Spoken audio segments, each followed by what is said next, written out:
Morning people, Happy New Year to everyone. It is a glorious day. Not windy, it's not cold, it's not raining, it's lovely and sunny. Has been raining, floor's really wet and squidgy, which I'm hoping is a good thing. Got the usual mind lamp with me, but today we're going to have a bit of a different one to start the new year. Everybody in the new year has spent a lot of money.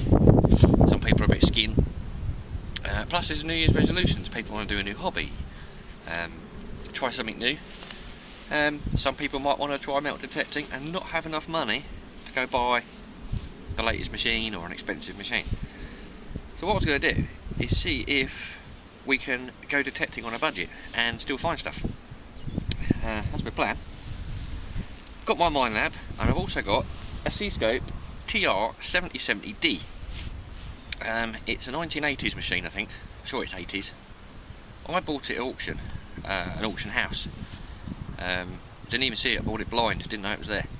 I paid a tenner for it.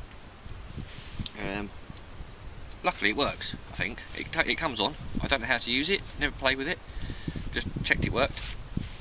What we're going to do, I'm going to peg out an area, go over it with a Mind Lab, mark out with some white flags targets. I'm not going to dig them. Then we're going to grab the Cscope, go over the same area, just see if it picks up what the Mind Lab is picking up. Then we'll dig them, and I want to see if you can find pretty much what you would find with a Mind Lab. Okay, mine isn't the newest Mind Lab by any means, but I like it and it's done me really well, so I'm not going to knock it. I've had people knock it before, but you know, I don't need to buy a new one, I'm happy. So ideally it's just an experiment. See if you can go metal detecting for under 20 quid. I know you can't always pick up a machine for £10. They normally go for about 40 quid on eBay. I've looked. So yeah, I was lucky to get it for a tenner. But it's in essence, can you go detecting on a budget if you don't want to splash out hundreds of pounds on a machine, or you just want to see if you like it before you go and splash out hundreds of pounds on a machine. Because there is that too. You might not like the hobby, you might go out and think, oh it's crap, I'm not going to find anything. But I'm going to keep this machine if it's any good, and give it to my boy, because he wants to have a go. And for a tenner, can't complain. I will do a very similar experiment on my Saxon field, because that's a really hard field to detect, there's not a lot in that. And I will try it on the beach too. So if there's people that do beach detecting, can you go detecting on a budget on the beach? We'll give it a bash. What I'm going to do in a minute, I'm going to turn him round.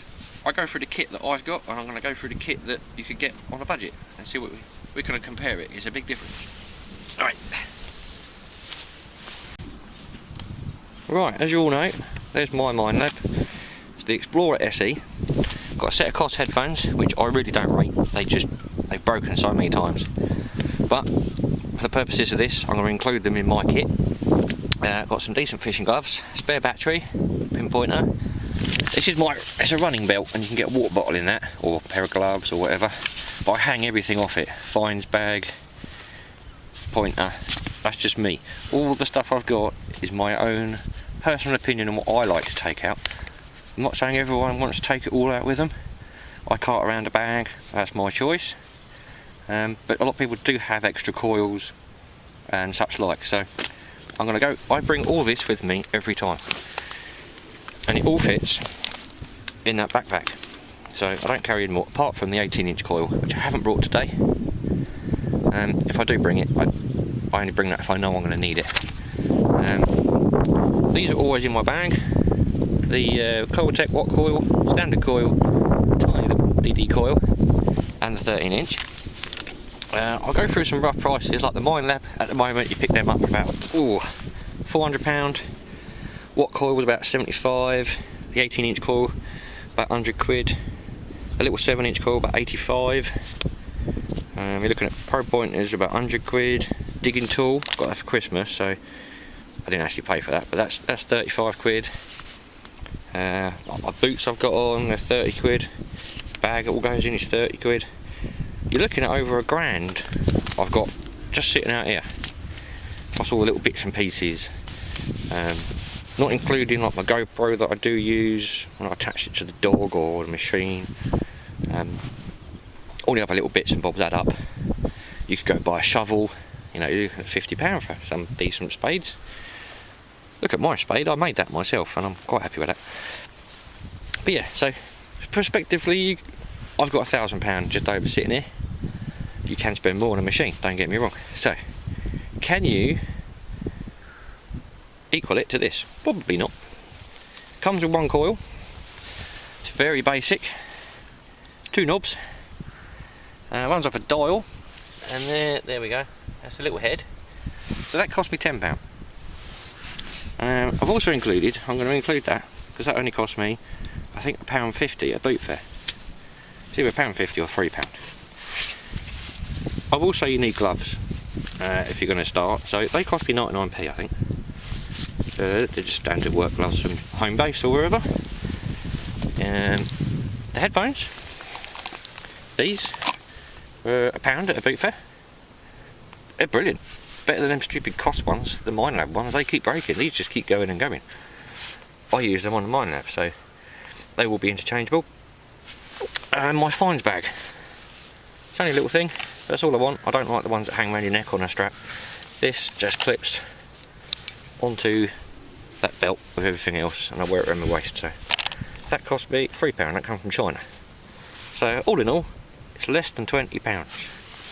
That lot, well, £1,000 is what I bring with me. So we're going to go over the ground with that, and we're going to go over the ground with that. If you don't mind detector envy, not a problem. If you don't care what people think, I don't. It's like phone envy. I couldn't give a monkeys about my phone. I've had people diss the old Explorer and say I need a Deus and things, but if you could put up with that for a little while to get your bearings and see if you like the hobby, brilliant. Right, I'm going to peg it out with these, and I will see you on the first find. Sorry for all the waffling, but this is more of an experiment, and we are going to go detecting right now. Right, so there we go. We've got, I think we've got 10 pegged out targets across the field there. I've just been up and down once. I ran out of flags, so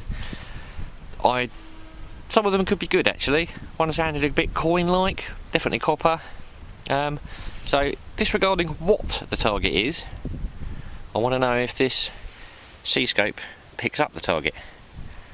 Let's say one up, one down with the old Minelab, and that's my challenge I've set myself. See if the Cscope can pick it up. It's a £20 challenge. So we got Cscope, digging tool, gloves, spade. That spade came from my neighbour. They broke it, threw it away. I cut the top off, put the T-bar on, made my own. Again, freebie. Can be done. This machine and all its stuff, over £1,000. I'm a bit more shrewd than that. Over time I've collated it all together, and it only stands me in 520. That's everything, even that bag. Only pays 300 for the machine. So yeah, depends how shrewd you are. I take my time. If you want to go and buy it all now, buy it now. Prices on eBay. Had a quick look, over £1,000, easy. So, without any more chat, let's go and dig these targets, and I shall fill you in. Right, we're set up. Just sort of tuned it. There is some discrimination on it. You got target and reject. That's about it really. This is target number 1. Let's just kick that out of the way. So that's a diggable target all day long. So, right, I'm going to dig it and I shall come.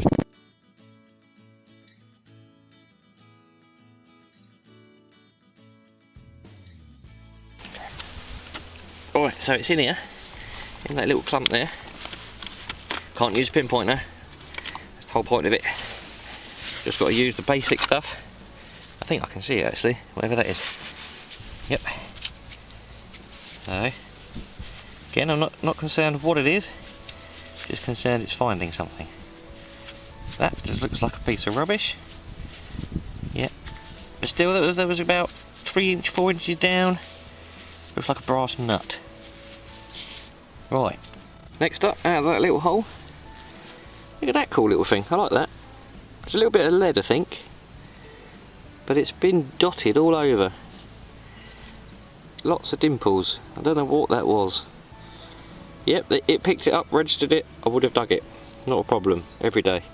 Very close to the surface though. But still a target. Right, this is second diggable target. I just came over one of the flags and it didn't register. So we'll go back and do that one with the mine lab afterwards. This one, very faint, very faint. I suppose using the machine over time you get used to it, but this is my first time using it and I knew the target was there, so obviously I went to it. Yeah, but very, very faint, but once you dug it out, it's here. Oh, see, it's probably quite small then, maybe. Or I've just discriminated it a bit. Yeah, something that I appear to have just knocked in the hole. Oh yeah, a bit of copper in there. See, this was really faint, at probably 3 to 4 inches again. But that's probably going to come with time of learning the machine. I think you have to watch the dial on this one rather than listen to the noise, because the actual dial is very sensitive. Right, okay, well what we do, we're going to clean up all the bits when we go back after I've dug what I can, and I'm going to detect the same as I did with the machine in between the known targets. Then I'll clean it all up and we'll have a look.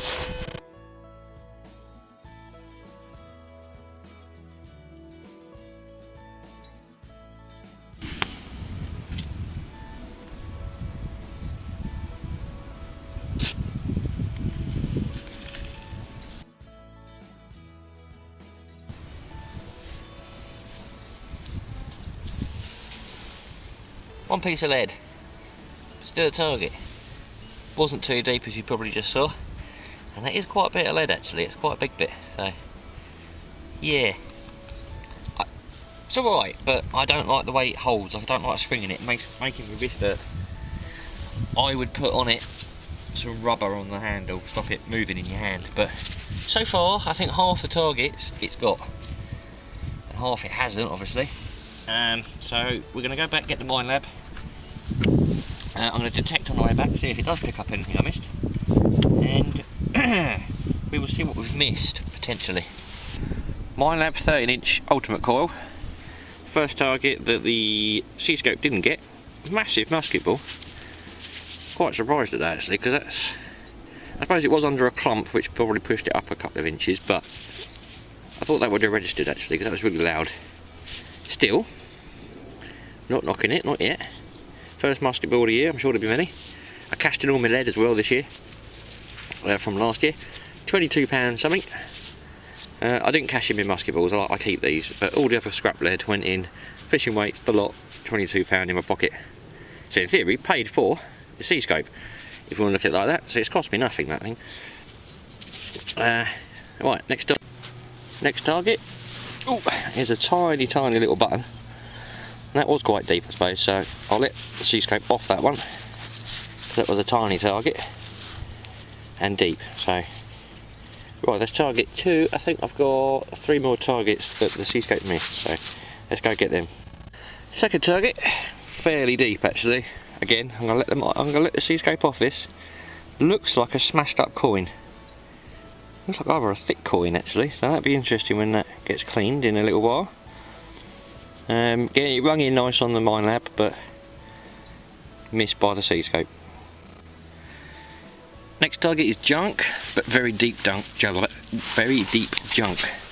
I've used my spanking new digging tool, so that's 6 inches. So that was 12 inches down, right at the bottom of where the spade's gone.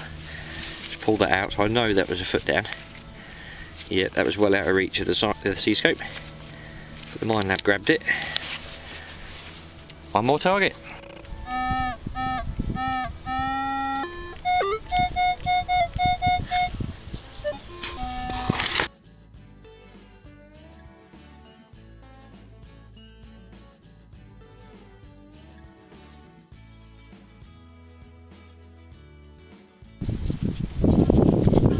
It's just a copper collet from some leather work. But again, that was a long way down. Cool, right.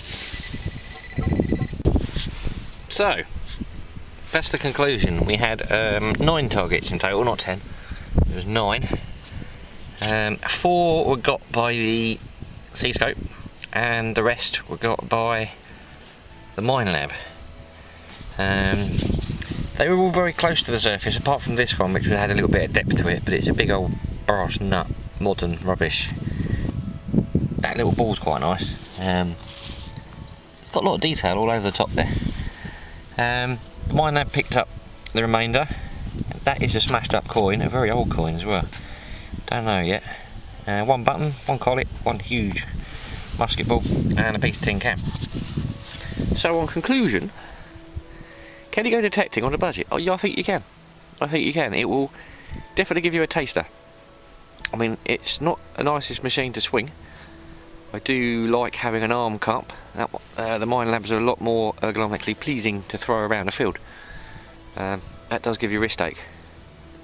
But on the whole, £20, under £20, I'm happy. I'm happy. My lad will have a play with it. I think really it just suffers with not getting the depth. That's what I'm going to say, and that isn't really a problem sometimes. I've had hammer coins on the surface, all kinds of coins sitting on the surface, but hammers have been very low down, very low. That would pick up some of the hammers I've found easy, I think. Some of the bigger ones, maybe not the small ones, and some of the relics as well. So I'm going to do another one of these videos on the beach. I reckon that will do well coin shooting, dry sand in the summer, because all that stuff's dropped the night before, day before, and I reckon you'd find half what that found easily. Well, there you go, I've got half the targets today. So you could make a bit of money off the beach. I'm definitely going to give it a bash, and I'm going to give it a bash in the Saxon field. So there'll be a part 2 and a part 3. Detecting on a budget. So I'm going to rate that machine about, well, for 10 quid, 7 out of 10. Easy for 10 quid. Best 10 quid I spent. Right, I am going to be out detecting very soon, so I'll see you all very soon.